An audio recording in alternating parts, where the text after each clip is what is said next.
To celebrate the 10,000 of you who are subscribing to this channel, I'm trying to forage 10,000 calories. But to count as a success, all 10,000 must be shared with my community to carry on their tradition of foraging. The challenge begins at a nature center where I know I can find edible fruits and staple crops of Hawaii, like this one. Now there's two very simple rules. The first rule, it has to be edible. It's not foraging if you can't eat it, that's just collecting plants. Anybody can collect plants. The second rule is it has to be ethical. That means I can only harvest from public spaces or somewhere that has given me explicit permission. Here at the Nature Center, on the ground means it's ethical, and we're starting off strong. I find this small red berry at my feet and immediately recognize it as an edible berry called the Suriname berry.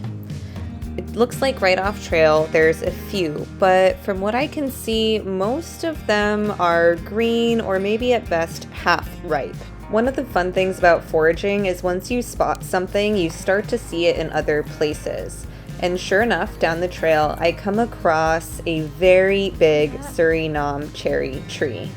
Most of these are green, but even if they're ripe, I'm starting to realize how incredibly ridiculous this 10,000 calorie goal is. Oh, and this guy is probably 5 calories at best. This is not ripe yet. It's also extremely sour and tart, even when it is fully ripe, which, trust me, this one, it's not. Honestly, it's still pretty good though. If I had 9,999 more of them, it would probably work out. Started strong and then got some bad news. Okay, now there is one major disadvantage to this. I made a friend on the trail named Rachel. Hi Rachel, if you're watching. And she told me there's a heat advisory today and tomorrow. And today and tomorrow are my filming days. Part of the challenge of foraging is, you think you're gonna go into this jungle and it's Hawaii, so you're gonna find all the things you need. And well, eventually, if you were living out here, you could find everything you need. The truth is everything's seasonal, right? And like this is a mountain apple tree. No mountain apples on it. Actually, there was one, but the birds already got it. And trust me, those birds are gonna come in handy later. That there, that's a banana tree. It's too young, there's no bananas on it. But it is pretty, and technically you could, oh, look at that. These heart-shaped leaves right behind me are coulda or taro. And again, it would be unethical to harvest here. This is part of a nature center, but it's just a reminder of how this land used to be used, how we really used to work in conjunction, in harmony with the freshwater systems to make landscapes where we could harvest year-round and not need to go on a wild dash. That one's unethical to harvest, but there is another staple crop I'm looking for. Here in Hawaii, plants like this, which is ulu, which you may know as breadfruit. The fruit actually does taste like bread. This was a staple crop for Hawaiian people, as was taro. And so, oh, no way, yes. Okay, this is ethical because it's on the ground. Oh, yeah, look. Okay, so this is ethical because it's on the ground. It's alone, well, I don't know, maybe 300 calories. These, no, not even. I did not realize how much math there was gonna be in this video. These get like 5 times the size. They get bigger than my head. This is super young, and I don't think it's technically edible, but maybe in a week it will be, so we'll say this is backup. Ah, ulu, this is amazing. Thank you, ulu tree. I can feel my spirit lift with this win, and I'm also feeling the temperature get higher. Just when I think I've seen every edible thing this area can offer, this happens. Holy crap. Dude, I can't believe this happens. I just heard something fall from the tree. Oh. I just heard something fall from the tree. And look what it is. I mean, what? Are you okay? Dude, are you okay? Literally a rat just fell from the sky. Like how bad is this heat advisory? And if the rat's falling from the sky and half dead, I don't know that the fruit will be edible. Okay, I don't know if you can tell by my hair and my whole vibe, but this is not working. It's too hot. Let's try plan B. We have now moved out of the jungle and are going into neighborhoods because this has become an ethical urban foraging mission. Here in Hawaii, there's a lot of edible food just over the edge of the sidewalk. I have seriously probably 9,000 calories to go, and I'm getting desperate. So as I look around the neighborhood and see all this fruit just over the fence line, I get an idea. A friend of mine is out of town who has a mango tree, and with her permission, I head on over to finally get some fruit. Our ancestors needed to know the physical landscape. We need to know the community landscape. And it's through community and collaboration that this challenge finally starts to feel like I can do it, starting with this avocado.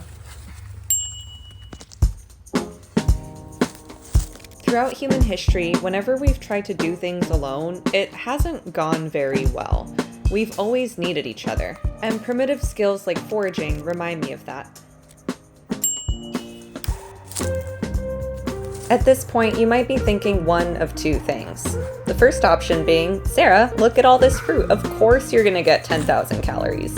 The other thought being, Sarah, this is just fruit. How on earth are you gonna get to 10,000 calories? And honestly, I find myself wondering the same thing. But if you recall, I'm foraging 10,000 calories to celebrate 10,000 subscribers. And foraging, like YouTube, for me really isn't as much about the end result, so much as the things I discover and enjoy in the process. At least that's what I tell myself.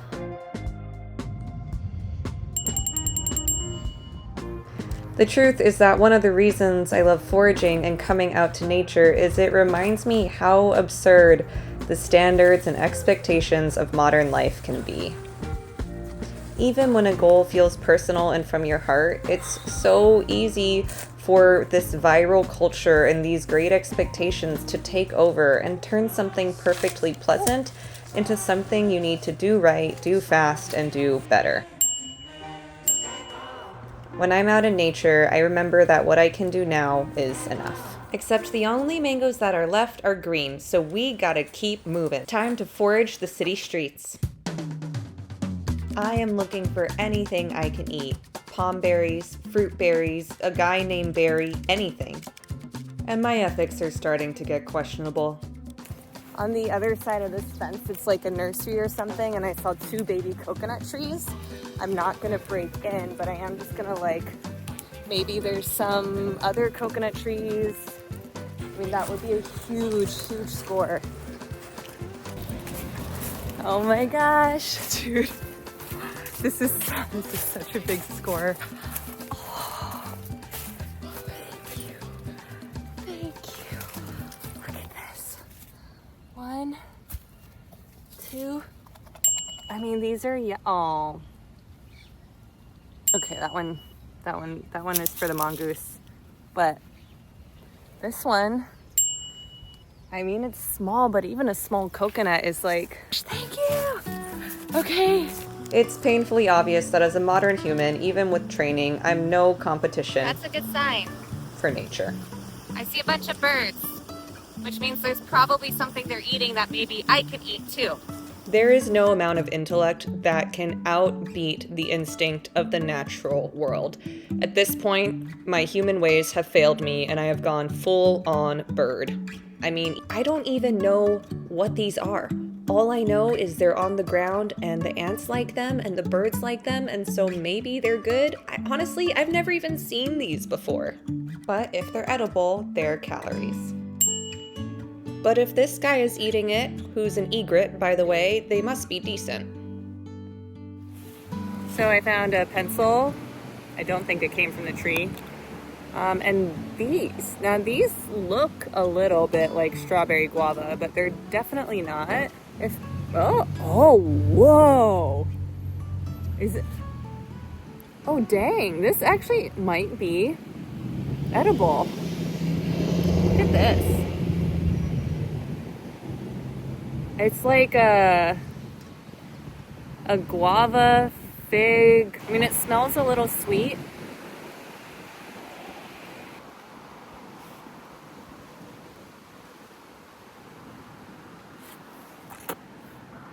I'm gonna Google this first. When you're in the wild, you do the toxicity test. When you have Google, you Google it. You don't use your body to figure this out unless you have to. But just in case this is edible, it's a fruit. That means it's sugar, it's denser in calories. I'm gonna get as many of these as I can, even though I'm gonna look like a total weirdo doing it. And as I close out day 1, I know my only hope is to go back to my friend's house on day 2 and hope more mangoes and avocados are ready to be picked. It's my last day to forage and I'm still far from the 10,000 calories. Honestly, if I can fill this bag, even just with mangoes, I think I'm gonna be getting maybe halfway. I don't know. We're gonna have to take this home and do the math, but let's try. This challenge isn't just about the number for me. It's about carrying on the tradition of something I love. The joy of connecting to nature. Ow! Oh my god! That literally just hit my back. Foraging isn't about collecting food. It's about finding something good, making it great, and sharing it with the people you care about. Creating a point of connection. It's what we do with mangoes, and I hope it's what I do with my YouTube channel.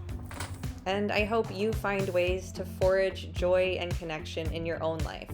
When you remember to look for the good in the world, there is always enough to share with others. We don't just take on challenges to grow as people, we take on challenges to grow our community and find surprise and delight along the way. And I just found 2 lemons on the ground, so that's amazing. Look at those. That's the stuff that gives us fuel to keep going, not the tallying of the score. I have 1, 2, 3, 4, 5, 6, 7, 8, 9, 10. So 27 mangoes. They're medium to large. Some of those are about how many calories? 300 times 20. Mango math. 7, so 6,000. Is this 6,000 calories? Wait, no. Okay, hold on. The good news is should be past the halfway point if I'm doing math right. The bad news is I am out of mangoes and I have really big plans for what I'm doing with all these 10,000 calories that I need them to be pretty close to ripe for. Okay, let's go.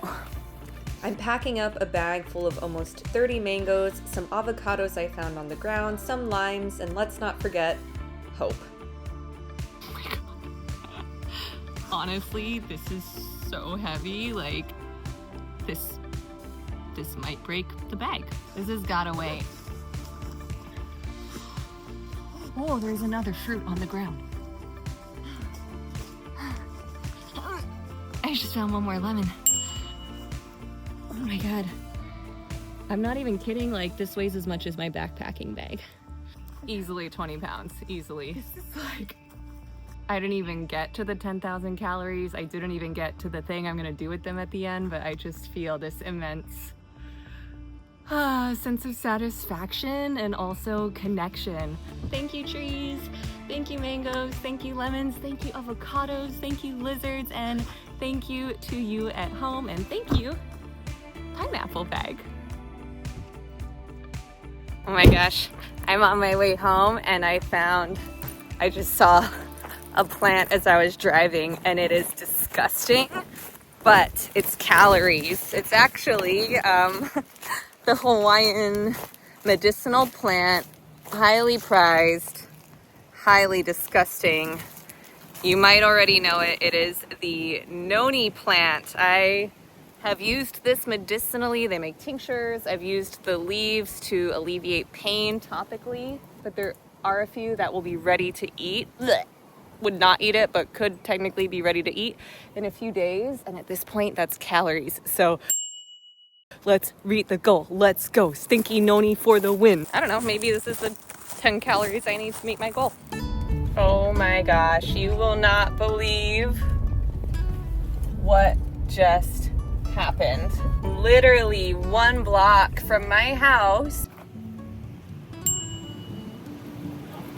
This is a pomelo. This is one of my favorites. Okay, so I'm torn because this is not from here. Somebody put it here. So I don't want to take it. But when I look around, there's nobody around. There's nobody around. It's literally a pomelo on the side of the road. And when I think of what I'm doing with all these 10,000 calories at the end anyway, I think it's okay. Thank you, universe. I promise I'll do good things with this. We've finally arrived at the moment of truth, the final count. Between the heat advisory and this mango madness, I honestly have no idea how close I am to the goal. But I do know the most important part of this challenge is what I make with this at the end to feed my friends with. Because it doesn't matter how much you have if you just hoard it all to yourself. But if I were gonna hoard this, I would be so happy because I have 41 mangoes, 5 avocados, 4 limes. Excuse me for a moment, I just need to juggle these because you can take the girl out of the circus, but not the circus out of the girl. And don't forget, we also have a stinky noni fruit, 1 baby coconut, this mystery bag of fruits and pencils that we probably shouldn't eat, the baby ulu, plus this beautiful jabong. I actually lost the ulu and forgot it at the park, but I'm still gonna count it. According to my guesses, based on the information I could get on the internet, which is obviously pretty questionable, I foraged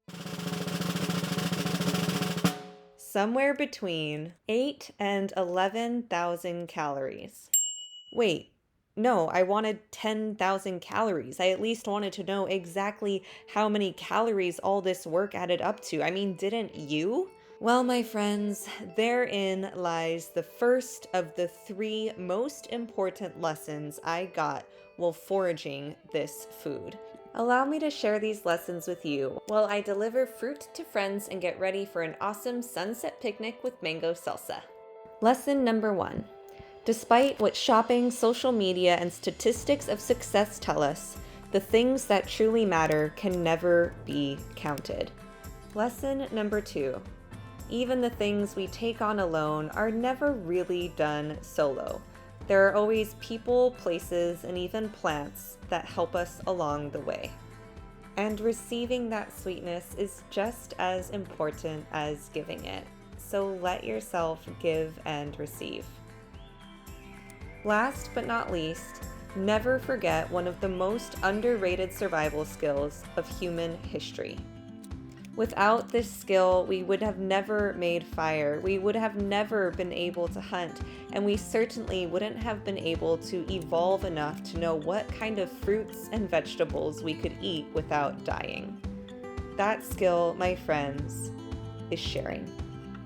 And now it's your turn to share. Let me know in the comments below what brought you to this channel or video. Happy trails!